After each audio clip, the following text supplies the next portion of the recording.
இப்போ நியூவாக வந்திருக்கு.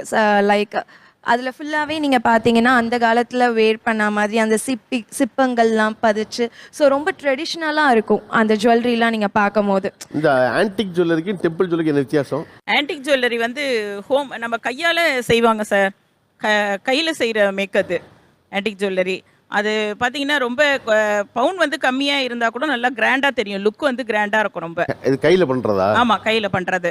அது வந்து நல்ல யானை, லக்ஷ்மி, சரஸ்வதி அந்த இது மிஷின் கிட்டில் பண்ணக்கூடாதுங்கிறீங்களா? இல்லை, அதோட இது கிராண்டாக இருக்கும் சார். உங்களுக்கு ஒரு கூடுதல் தகவல், இந்தியாவில் தயாரிக்கப்படுற நகைகளில் ஆபரணங்களில் இன்றைக்கும் 62 விழுக்காடு வந்து பொற்கொள்ளர்களால் செய்யப்படுவது. இயந்திரத்தால் மிஷினால் செய்யப்படுறதில்ல. பொற்கொள்ளர்கள் செய்த 62 விழுக்காடு தங்கம் இந்தியாவில். ஓகே, சொல்லுங்கள். நான் போட்டிருக்கிற இந்த நெக்லஸ் வந்து 65 இயர்ஸ் ஆகுது. இது வந்து கல் வந்து புஷ்பராக கல். இது எங்கள் அம்மா வந்து சின்ன வயசில் இருக்கும் போது வீட்டிலே அவங்க தாத்தா வந்து கூப்பிட்டு வந்து